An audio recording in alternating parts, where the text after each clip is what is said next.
आज जेव्हा मी हा व्हिडिओ एडिट करते तर आज मी माझ्या ठाण्याच्या घरामध्ये आहे। म्हणजे तुम्हाला कल्पना असेलच तशी, तुम्ही बघितले असेल शॉर्ट्स किंवा एक छोटा व्हिडिओ मी अपलोड केला होता करीनाचा बर्थडेला। 27ला करीनाचा बर्थडे होता, तर 27ला आम्ही हैदराबादवरनं पुण्याला आलो आणि मग येताना आम्ही अक्कलकोटलाही गेलो। तोही व्हिडिओ तुमच्यापर्यंत येणारच आहे। आणि परत पुण्यावरून इकडे ठाण्याला, तर बाहेर खाणं पिणं चाललंय 2-3 दिवसापासून सगळं। तर त्यामुळे मला माझी तब्येत जरा बिघडली। तब्येत बिघडली म्हणजे मला ड्राय कफ झालाय आणि थ्रोट इन्फेक्शन झालंय, तर त्याच्यामुळे माझा आवाजही थोडा तुम्हाला असा खराब येत असेल, सॉरी फॉर दॅट। आणि सकाळी सकाळी मी इथे प्रशांतजींना डब्बा करून दिला आणि त्याचबरोबर मग मी आमच्या तिघांसाठी चहा बनवला। तर ही जी माझी हाऊस हेल्पर आहे, हिचं नाव गौरम्मा आहे आणि तिला थोडंफार हिंदी कळतं म्हणून मला इझी जातं तिच्याकडून काम करून घ्यायला। तर तिचं अचानक मोबाईलकडे लक्ष गेलं आणि तिने मला विचारलं, हे याच्यामध्ये दिसतंय का बुवा, चालू आहे का? आणि म्हणून तिला हसू आलं। तर काय, मला माझ्या मुलीसारखीच आहे ती आणि तिला बिचारीला आई वडील नाही, तिचे आई वडील दोन्ही हार्ट अटॅकने वारलेत। तर तिच्या मोठ्या बहिणीकडे राहते ती। तर मग तिची तेलुगू लँग्वेज आणि मग मी करत असते काहीतरी जोक, तिला माझं काही बोलणं कळालं नाही की ती म्हणते अंटे अंटे असं काहीतरी वर्ड ती बोलते, म्हणजे काय बुवा तिला असं म्हणायचं असतं।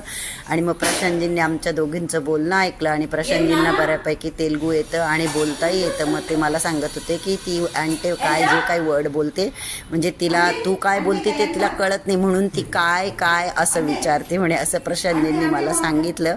आणि मग प्रशांतजी नाश्ता वगैरे करून डब्बा घेऊन गेले। हॅलो एव्हरीवन, मी सोनाली चॅनलवर तुमच्या सगळ्यांचं खूप खूप मनापासून स्वागत। आणि तुम्ही जर रेग्युलर व्हिडिओ बघत असाल तर मागे बघा 2-3 दिवसापूर्वी प्रशांतजी आणि मी आमच्या सोसायटीच्या गार्डन मध्ये बसून बोललो होतो। तो व्हिडिओ मी अपलोड केला होता, ज्यात आम्ही सांगितलं होतं की आम्ही 26ला ट्रेनने पुण्याला जाणार आहोत, कारण की 27ला करीनाचा बर्थडे।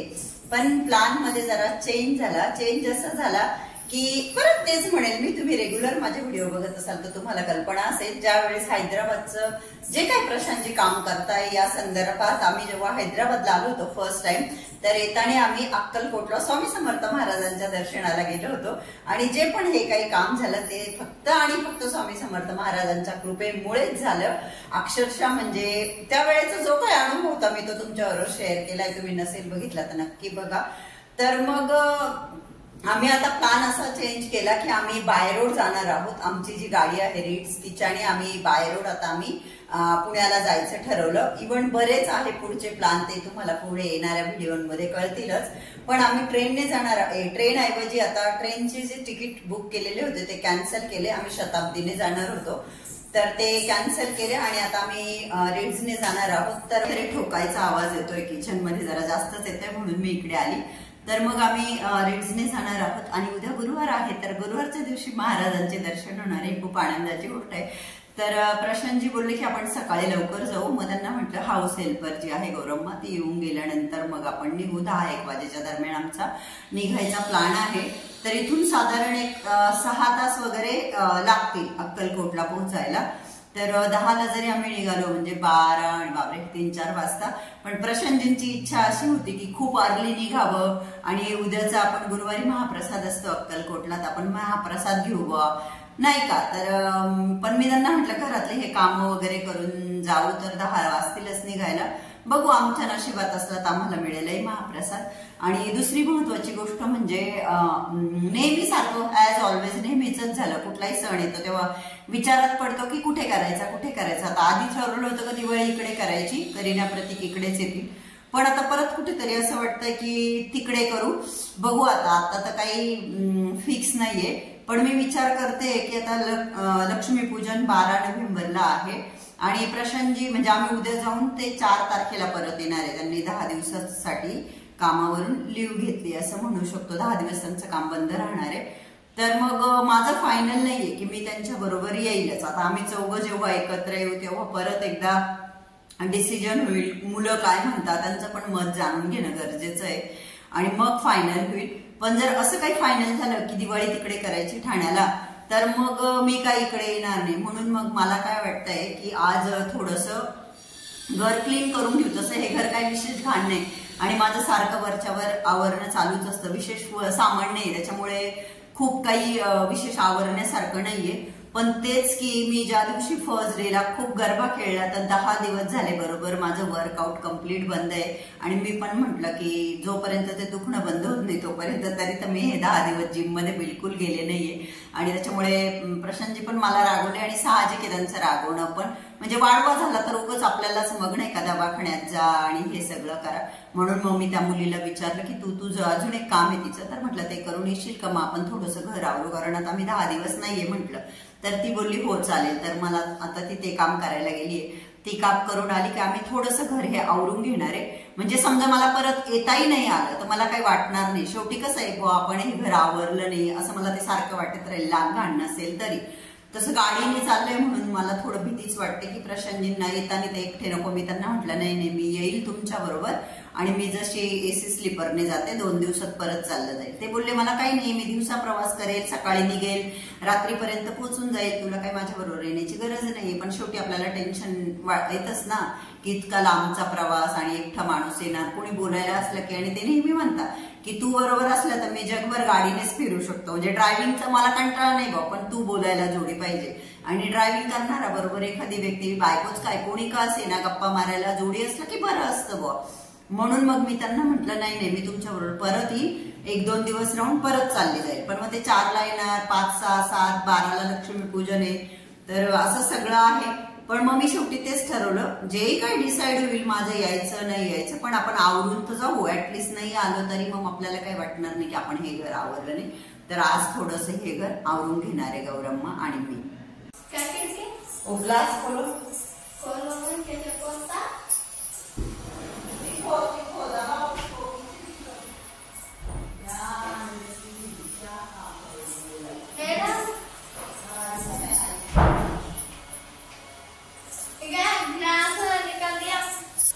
खोला क्या? ये खराब है ना स्पंज, वो अच्छा स्पंज दे रहा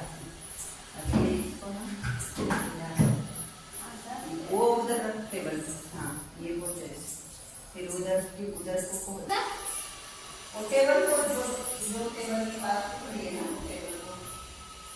टेबल हाँ ये टेबल हाँ वही टेबल. हाँ इसके साथ पोछना नहीं, ये इसके साथ मैडम ये कपड़ा सिलाई करते हैं ना उसका है ना ये टेबल. नहीं उसका नहीं, ये बच्चा पढ़ाई करता ना, मेरे बच्चे पढ़ाई करता उसका इसके ऊपर. अभी बड़े हो गए अभी क्या करना, पीछे से पोछना, सब तरफ से पोछना.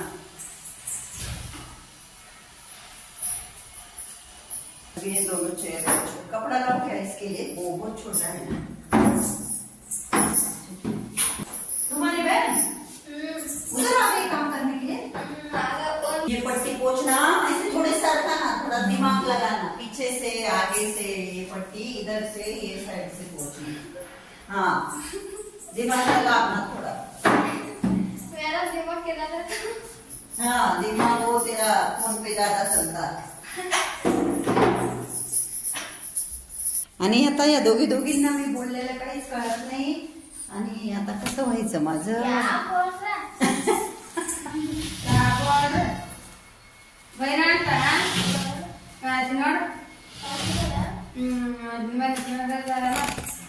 हेलो आपका आपका उधर से पकड़ो, आपका उठाओ उधर.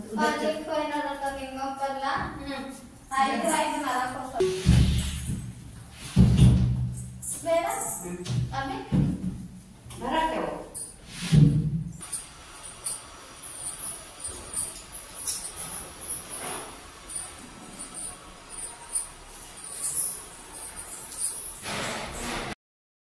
असं तर आपण आपल्या घराची साफसफाई करतच असतो आणि ती करायलाच पाहिजे, कारण की आपल्याला सगळ्यांना या गोष्टीची कल्पना आहे, जिथे स्वच्छता असते तिथे लक्ष्मी वास करते, म्हणून आपल्या घराची साफसफाई ही करत राहिलं पाहिजे. तर हे जे आपण असं हौशीने मॉड्युलर किचन म्हणा किंवा घरामध्ये काही फर्निचर केलेलं असेल ते सगळं मेंटेन केलं तर ते छान दिसतं, नाही का. तर हे माझं वरचेवर पुसणं चालू असतं, पण मी जसं तुम्हाला म्हटलं की थोडा हेल्थ इश्यू असल्यामुळे मग मी यांच्याकडून करून घ्यायचं ठरवलं. तर कॉलिन स्प्रे करते मी आणि तिला स्पंज दिलेला आहे तिच्या बहिणीला आणि तिला ते पुसून घ्यायला सांगते. तर घरामध्ये जेवढ्या पण वस्तू आहेत त्या सगळ्या आपण पुसून घेऊ असंच मी विचार केला, कारण की इथे अजूनही आजूबाजू हा प्रोजेक्ट तर कंप्लीट झाला आहे, पण आजूबाजू प्रोजेक्टची कामं चालू आहे आणि धूळ येतेच बारीक बारीक असं दिसतेच डस्ट, म्हणून मग सगळं पुसणं गरजेचं असतं. तर हे सगळं मी यांच्याकडून पुसून घेते. आणि दिवाळीला आपण कसं काणे कोपरे सगळे स्वच्छ करत असतो आणि करायलाच पाहिजे. इव्हन स्टोर रूम जरी असेल, आपण एखादा जिथे आडगळीचं सामान टाकलं असेल ते सुद्धा दिवाळीला सगळं बाहेर काढून ते आवरलं पाहिजे. आणि सर्वात महत्त्वाचं म्हणजे ज्या वस्तू आपल्या कामाच्या नाहीये, उपयोगात नाहीये, पण आपण बायका म्हटलं की आपल्या संसारामध्ये खूप जीव असतो आणि आपल्याला वाटतं की ही गोष्ट कामं येईल, ती गोष्ट कामा येईल, म्हणून आपण वस्तू सांभाळून ठेवत असतो आणि येतातही वस्तू कामाला. ते काही असं नाही की नाही येतात वस्तू कामाला, पण वर्षातनं एकदा दिवाळी हा सण असा आहे की त्यावेळेस आपण कसं काणे कोपरे सगळे आवरतो ना, त्यावेळेस सगळ्या वस्तू काढायच्या आणि ज्या आपल्याला नाही लागत किंवा ज्या खराब झाल्या आहे, तुटल्या आहे, फुटल्या आहे अशा वस्तू फेकून द्यायच्या आणि ज्या चांगल्या आहे बुवा त्या इतर कुणाच्या कामात येऊ शकता तर त्या ज्यांना कुणाला कामात येईल अशा लोकांना देऊन टाकल्या पाहिजे.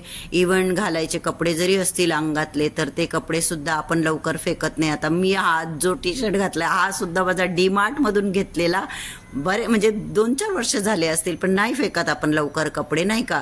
पण जे कपडे आपण घालत नाही बुवा आणि चांगले फाटलेले नाही असे कपडे सुद्धा कुणालाही गरजूंना द्यायला पाहिजे, ज्यांना गरज आहे बुवा अशा लोकांना देऊन टाकायला पाहिजे सांभाळत बसण्यापेक्षा. तसं या माझ्या घरात तर फार लिमिटेड सामान आहे, इथे काही फेकण्यासारखं वगैरे नाहीच आहे. तरी सुद्धा ज्या छोट्या मोठ्या वस्तू निघाल्या ज्या की मला वाटल्या की बुवा यांचं काही काम नाही आता इथे, त्या मी गौरव मला देऊन दिल्या. तर तेच मग कपडे असो, इलेक्ट्रॉनिक्स असो किंवा पासून आम्ही 10 दिवस नाहीये. मग मी प्रशांतजींशी चर्चा पण केली की जरी आपण म्हणजे तसा नियमच असतो, तुम्हाला सगळ्यांना माहित असेल, जर हाऊस हेल्पर ती आली नाही तर तिचा दोष बुवा, नाही का, ती आली नाही. पण आपण जर गावाला गेलो तर मग ऑब्विसली आपण गेलोय तर आपण त्यांचे पैसे वगैरे नाही कापू शकत आणि आपण विचार करतो गरिबांचा, एवढ्या तेवढ्या पैशांचा काय विचार करायचा. आपले तर आमचे तर हेच प्रयत्न असतात ऍटलिस्ट की आपल्याकडून जी काही थोडीफार आपल्याला कोणाला मदत करता येईल तर आपण नक्कीच केली पाहिजे. परमेश्वराने आपल्याला 1 रुपया दिलाय तर त्यातून आपण 10 पैसे दुसऱ्याला मदत करूच शकतो. हेच आमचे नेहमी प्रयत्न असतात. इव्हन आता 10 दिवस आम्ही नाही तर आम्ही काय त्या मुलीचा म्हणजे प्रश्नच येत नाही की पगार कमी देऊ किंवा काय. पण मग मी विचार केला की जाण्याआधी स्वच्छता करून घेऊ जरा, म्हणून तिला बोलवलं. तर ती मला बोलली की माझी बहीण खाली आहे, तिला बोलवू का, मग आम्ही दोघी मिळून पटकन करू. म्हटलं ठीक आहे चालेल. आणि तिच्या बहिणीला बिलकुल हिंदी येत नाही आणि मला बिलकुल तेलुगू येत नाही. तिची बहीण सारखं तिला एक वाक्य बोलत होती. मग मी तिला विचारलं की तुझी बहीण सारखं काय बोलते सारखं सारखं. तर तिची बहीण तिला सारखं म्हणत होती की पटकन कर पटकन कर पटकन कर. तर मग ते माझ्या लक्षात आलं आणि मग मी म्हटलं ठीक आहे असं कसं बसं थोडंसं हे वरवर पुसून घेतलं. म्हटलं बाकीचं राहील आपण करून घेऊ आणि जाऊ दिलं मी त्यांना. पण मला नेहमी असं हाऊस हेल्पर लावताना मला मुलगीच मी प्रिफर करते.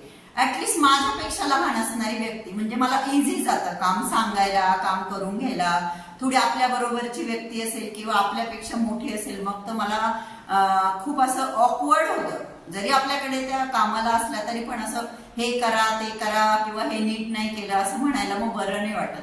त्याच्यामुळे मी नेहमी माझ्यापेक्षा वयाने लहान असणारी शक्यतो मुली असल्या तर मला खूप कम्फर्टेबल वाटतं त्यांच्या बरोबर काम करायला. तर याच हिशोबाने मी या मुलीला कंटिन्यू केलं की मुलगी करते व्यवस्थित. आणि मुली ज्या असताना त्या एवढा विचार नाही करत बारीक काही नाही की आपलं हे काम आहे मग आपण हेच करायचं फक्त. आता कुणाला दिलेलं पण तो बोलून दाखवलं तर मग त्याला काहीच अर्थ राहत नाही.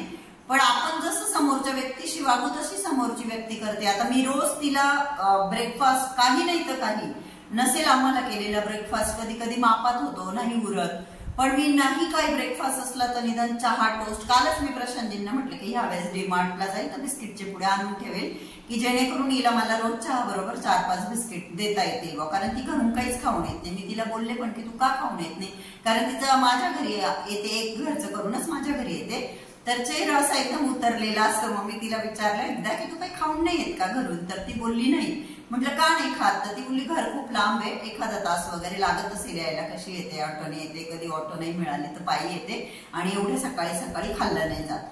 मग माझे प्रयत्न हेच असतात की जो आमच्यासाठी नाश्ता बनवला तर मी तिच्यासाठी पण बनवते, आणि समजा लिमिटेड झाला तर मग मी चहा बिस्किट, नाही चहा बिस्किट तर पोळीला तूप वगैरे लावून चहा बरोबर तिला देते.